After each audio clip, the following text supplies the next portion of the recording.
يا ترى ايه الفرق ما بين تيشيرت الجمهور وتيشيرت اللعيبه؟ طب يا ترى ايه اللي يخلي براندات كبيره زي اديداس ونايك وبوما ينزلوا نفس التيشيرت بنسختين مختلفين بفرق اسعار كبير قوي وانا مش شايف الفرق؟ هل لو اشتريت التيشيرت الاغلى هتعيش اكتر؟ ايه الاحسن، تيشيرت الجمهور ولا تيشيرت اللعيبه؟ كل الاسئله دي بتسالها من ساعه ما ابتديت القناه، وبالذات بعد ما ابتديت المشروع بتاعي اللي هو سوكر جيرزيز اونلاين ستور. وبالمناسبه لو لسه دخلتش على الستور بتاعنا، انزل اللينك تحت في الديسكربشن، اعمل فولو وخش عليه وشوف التيشيرتات اللي انت عايزها واشتريها. وبصراحه كل الاسئله اللي اتسالتها اسئله منطقيه جدا، وعشان كده قررت ان انا اعمل فيديو النهارده الفرق والمميزات والعيوب ما بين تيشيرت اللعيبه وتيشيرت الجمهور. وعشان كده جايب لك النهارده ممثل عن تيشيرتات اللاعبين وهو تيشيرت بايرن ميونخ للاكتوبر فيست من موسمين، وممثل عن تيشيرت الجماهير وهو تيشيرت يوفنتوس الاحتياطي للموسم اللي فات. انا عارف المقارنه دي كانت اوقع انها تتعمل بتيشيرتتين لنفس الفريق عشان يبان الفروقات، ولكن انا ما عنديش الرفاهيه ان انا اجيب التيشيرتتين لنفس الفريق بصراحه. فجبت تيشيرتتين من نفس البراند مواسم مختلفه، ولكن الصوره هتوضح وهتبان بشكل كبير. فمن غير كلام كتير يلا بينا نبتدي فيديو المقارنه. هنبتدي الحلقه والمقارنه بالمسميات. فتيشيرت اللاعبين ليها كذا اسم في السوق وعلى حسب البلد وعلى حسب اللغه. اشهر 3 اسماء: بلايرز فيرجن، بلايرز اديشن، نسخه اللاعبين.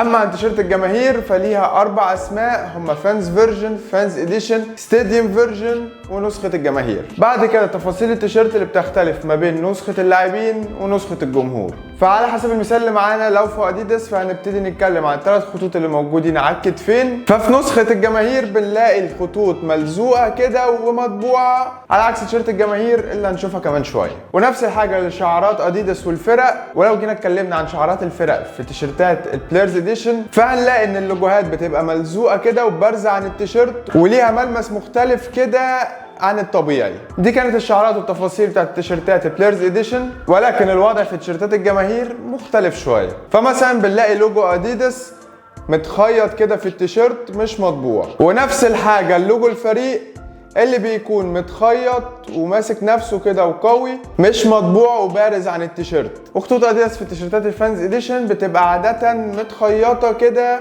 في التيشيرت نفسها وبارزه مش ملزوقه على التيشيرت. دي كانت اهم اختلافات ما بين تفاصيل التيشيرت البلايرز اديشن والفانز اديشن. وهنا يجي السؤال المنطقي: هو انا لو جبت تيشيرت اللاعبين بالمبلغ اللي بيتقال ده وهدفع فرق كبير قوي ما بينها وما بين تيشيرت الجمهور كل الفلوس دي عشان لوجو ملزوق و3 خطوط ملزوقين؟ اكيد لا.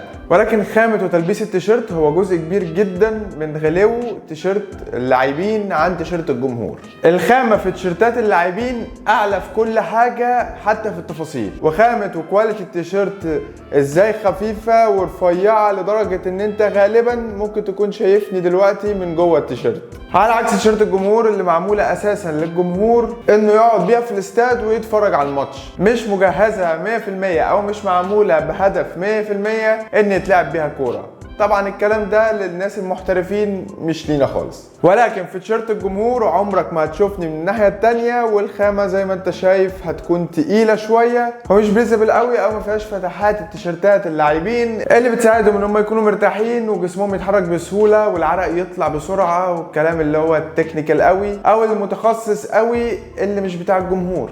وهنا بالظبط بيجي فرق الفلوس ما بين البلايرز اديشن والفانز اديشن. حتى في التيشيرتات اللي هي مش اصليه او مضروبه بتلاقي برضو في فرق سعر ما بين البلايرز وما بين الفانز. كل الكلام ده من غير ما نخش في اي كلام تقني في انواع الخامات وازاي واديداس بتسمي الخامات ايه، مالناش دعوه بالكلام ده كله، احنا بنتكلم كده مع بعضينا. التيشيرتتين دول بلبسهم لحد دلوقتي والتيشيرتتين مقاسي ومظبوطين عليا، ولكن لما نيجي نبص لمقاس التيشيرت الفانز اديشن هنلاقيها ان هي ميديوم، ولكن تيشيرت بلايرز اديشن هنلاقيها لارج، ممكن تكون ممسوحه شويه ولكن التيشيرت دي لارج. ولو حطيتهم جنب بعض هتلاقي ان التيشيرت بلايرز اديشن اللي مقاسها لارج حجمها اصغر من التيشيرت الفانز اديشن اللي حجمها ميديوم. فعشان كده اي حد بيشتري بلايرز اديشن دايما بنصحه انه يعلى مقاس عن مقاسه الطبيعي عشان هي سليم فيت جدا. وفعلا لو انت لبست مقاسك الحقيقي اللي انت بتلبس بيه التيشيرتات العاديه في التيشيرتات البلايرز اديشن ممكن ما تخشش فيك اصلا. واخيرا امتى اشتري التيشيرت بلايرز اديشن وامتى اشتري التيشيرت الفانز اديشن؟ وانا من وجهه نظري بفضل من وجهه نظري تشتري تيشيرت بلايرز اديشن لو انت شخص جسمك رياضي جدا وعايز تظهره بصورة احسن، وحد عايز يحس بالراحة في اللبس بتاعه وهو بيتمرن او هو بيلعب كورة، هو مش فارق معاه الفلوس، عشان غالبا تيشيرت بلايرز اديشن بتبوظ اسرع بالذات لو غسلتها غلط. ولكن تشتري الفانز اديشن امتى؟ لو انت شخص مش رياضي قوي او جسمك مش رياضي قوي ومش فارق معاك خفية وتقنية التيشيرت اللي هتخليك مرتاح اكتر في الحركة واللعب، في نفس الوقت عايز توفر فلوس والتيشيرت اللي انت بتحبها او انت جايبها عايزها تعيش معاك شويه اكتر. وانا عن نفسي بفضل الفانز اديشن عشان فرق الخامه وفرق الماتيريال وتاثيره على لعبي مش هتحس بيه قوي الا لو انت تقني جدا يعني. اتمنى الفيديو ده يكون وصل لك الفرق ما بين الفانز اديشن والبلايرز اديشن، وتكون استفدت وتكون عرفت تاخد قرار في ان انت عايز تشتري ايه وايه الاحسن لك. شكرا انك شفت الفيديو، اشوفك في فيديوهات تانية كتير. سلام.